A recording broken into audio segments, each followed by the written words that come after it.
Well, I have to admit, this show surprised me. Again, episode 3 certainly was not what I expected. There were some things I quite liked, some things I wasn't so fond of, and some other things worth discussing. So let's dive in. One thing that I noticed immediately in the opening scenes is that Bo-Katan isn't taking her helmet off. She likes to take that thing off whenever she can. She basically only wears it when necessary, when there's an actual use for it, which makes sense. But now she's keeping it on in a space where she had it off previously. Maybe she's worried about the mythosaur she just saw and she's expecting trouble. She does seem rather eager to leave the chambers. Can we leave now? But she also keeps her helmet on while flying her ship, something she didn't do in the previous episode. This is done by the show, so at the end of the episode she can be redeemed and accepted into Din's covert. But I'm wondering what the in-universe explanation is for her to keep her helmet on the whole time leading up to their arrival at the covert. What is her motivation? Perhaps seeing the mythosaur, being immersed in the living waters, awakened something within Bo-Katan, some newly renewed fervor for the Mandalorian religion that compels her to keep her helmet on. She does repeat, "This is the way." The show isn't super clear about it, so maybe you could argue it borders on a contrivance, but there's time yet to explore her motivations and actions, and I really hope that happens. Bo-Katan's conversation with Din after she rescues him is another thing I liked in this episode. It efficiently and effectively conveys her fear and wonder without her having to spell it out in so many words. And Din is largely too focused on his own mission of being redeemed and collecting proof of said redemption to pay attention to the change in Bo-Katan's demeanor. We also get an explanation for why Din sunk so suddenly. Realize it was so deep. It wasn't. The bombings from the purge must have triggered seismic activity. This was kind of shown in the previous episode. We can see broken stairs behind Bo-Katan as she jetpacks down toward Din, but I would have preferred if we had seen a clearer shot of the drop-off when Din actually fell, so we weren't wondering if he just sunk or, as I first assumed, got dragged down by something. But we've cleared that up now, so that's good. Another thing I really like in this episode was the dogfight scene between the TIE Interceptors and the Mandalorians. And hey, it kicks off with Grogu actually doing something. If I'm not mistaken, he's trying to warn them of the incoming danger. I do take exception to the fact that they get hit before the TIEs even show up on Bo-Katan's scopes, but that's not a huge deal. And the Mando drop-off sequence is basically everything I want this show's action to be. Mandalorians using the tools at their disposal and their superior battle instincts to best their enemies.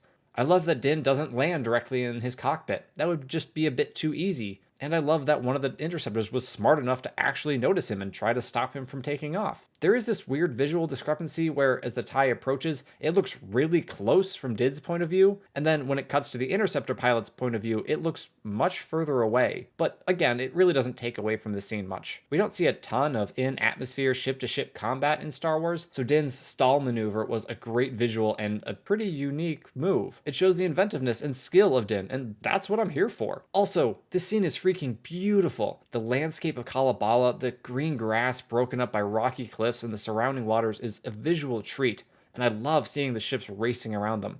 I don't have the most discerning eye when it comes to CGI, and so I really can't tell which elements are CG in this scene and which are practical effects, and that's good enough for me. A couple of minor gripes I have are with Bo-Katan's dialogue that's injected into this scene. I grew up flying these cliffs. The audience can figure that one out for themselves. We know Bo-Katan is from the system, so it's easy to deduce from her flying that she's familiar with the terrain. The number one rule of writing, in my opinion, is show, don't tell, and especially don't tell what you've already shown.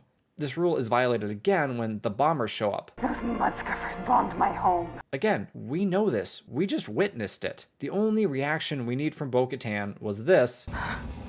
No. And this. We understand her motivations perfectly well without her telling us what we've already seen. Also, as soon as the bombers began to fly away, I knew. It's a trap!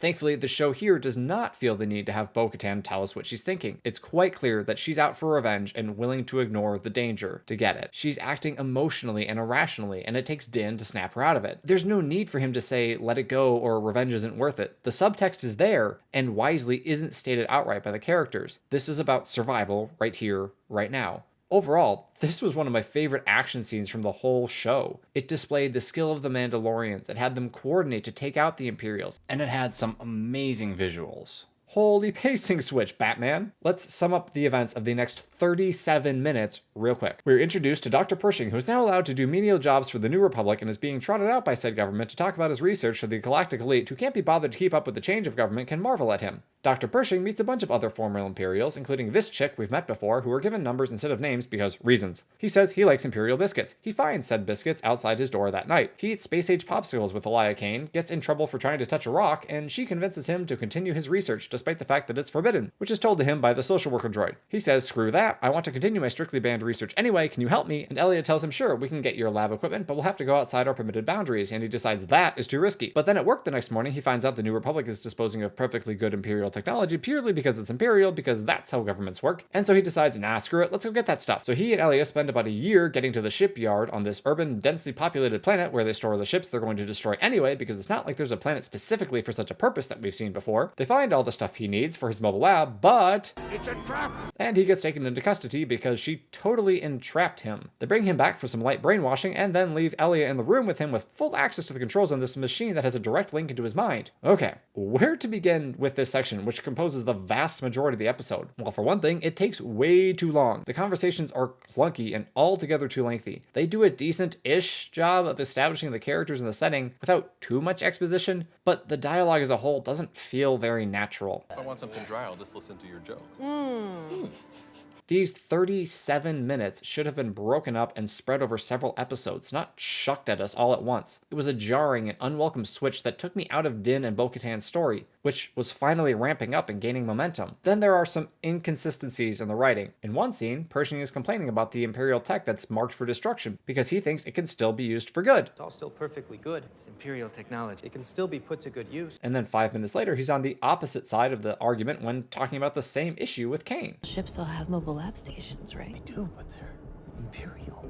Well, not anymore. The very argument he had with his boss earlier is what compelled him to go on this unapproved scavenging run. Why is he expressing the complete opposite of his opinion? Sure, he suffers from self-doubt, but write it in a way that doesn't directly contradict what he said earlier. And then when they get caught and Elia gets off scot-free, I initially believed that she's actually an agent of the New Republic, but no, she's just a rat. A rat who knowingly went outside the designated perimeter and snuck onto an Imperial ship. What exactly happened here? Did she call the fuzz and report that Pershing was going to sneak out and try to get his lab equipment? If so, why didn't they just stop him before he could leave? At no point in their escape scene do we see her send any message or activate a transponder. The New Republic cops just show up as if this is a pre-appointed place and time. Why wouldn't they stop him before he could get on the ship in the first place? It's not like they needed him to actually have the lab equipment in his hands before they could arrest him. He was already breaking the rules by leaving his designated perimeter. But it would require going outside our designated perimeter. I can't do that. If they found out, we'd both be sent back to the Reintegration Institute.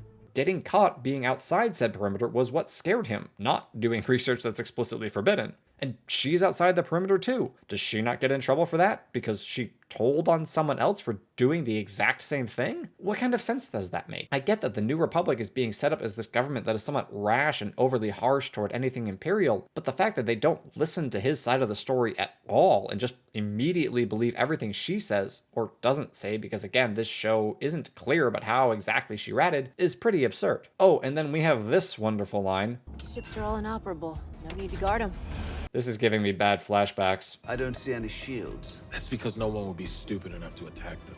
Sure, you can't fly the ships anywhere, but there is clearly valuable equipment in perfect condition on these ships. Surely that kind of stuff would be incredibly valuable to various lowlifes on Coruscant who would want to sell it on the black market. I mean, maybe she's lying. Maybe there are normally guards, but they left so Pershing could go in and get the equipment and get caught red-handed with the contraband. That would make some sense, as we can surmise that this Mind Flayer punishment is worse than the Reintegration Institute, and that Elia appears to want his memories of her erased or something like that. However, it remains weird that Pershing didn't want to leave the perimeter because... We'd both be sent back to the Reintegration Institute. Not because he was afraid of having his brain wiped. And there's still the problem of the New Republic cops showing up conveniently after Elia and Pershing board the ship and get the lab equipment. It's clearly implied that Elia tipped them off, that she ratted on the doctor, so again, why didn't they just stop them earlier? When law enforcement is alerted that a crime is going to be committed, they typically try to stop it from happening in the first place instead of letting it happen so that they can mete out greater punishment. So while Elia's motivations and actions mostly make logical sense in these scenes, the mechanics of how it all happens seems a bit contrived. Speaking of contrivances, it makes absolutely no sense to not lock these controls or have an alert when they go up too high or have anybody at all monitoring this guy as he goes through this mind wiper flare whatever thing. We're just going to leave the rat to watch him with full access to do whatever she wants to him because He's a friend. I still care about him. that's stupid. It's contrived. It's just plain dumb. And then finally, we get back to Din and Bo-Katan as they arrive at the covert and reveal that they've been to the living waters. There's not a ton to analyze about this scene. It's perfectly suitable. It does its job succinctly without unnecessary dialogue or exposition. And I always like seeing the slight variances in color and style of various Mandalorians' armor. As I noted earlier, we saw Bo-Katan uncharacteristically keep her helmet on throughout the earlier scenes, even when they were in no apparent danger. And we get the payoff for that setup now. And have you removed your helmet since? No, I have not. Then you may join our covert. You too are redeemed. I'm curious to see how her character evolves in coming episodes. Did she experience some reawakening in the living waters from seeing the mythosaur that is compelling her to live according to the old ways? I think that's the most reasonable explanation, and it'll be interesting to watch how it plays out. This wasn't really one episode, it was 1.5. The half episode we got of Din and Bo-Katan was quite good, the best they've been this season so far. Their dialogue was largely better than last episode, their action was top-notch, and their overall storyline is becoming more interesting. The other episode featuring the Doctor and the Rat, well, it wasn't all bad. It had some interesting themes regarding what it really means to do the right thing versus following orders, and Pershing's character is pretty well written and acted, but it dragged on past its welcome, had dialogue that felt clunky and unnatural, drove its own plot forward with inconsistencies and a contrivance or two, and generally felt out of place in this show. I hope future episodes have a better balance of these plot lines. There are interesting things to explore on the Coruscant storyline, but it needs to be better interwoven with Din and Bo-Katan's story, even if the two don't intersect for a while. Having the Pershing-Kane storyline dominate this episode felt wrong. Despite that, this episode may have actually been my favorite of the season so far due to how much I actually enjoyed Din and Bo-Katan scenes, and how they are setting up that storyline. We'll see where they go from here, but I'm feeling a bit more optimistic now, assuming they actually give us more Mandalorians in a show called The Mandalorian. Anyhow, those are my thoughts on episode 3 of season 3 of The Mandalorian. Please let me know what you think down below, and I will see you for the next one.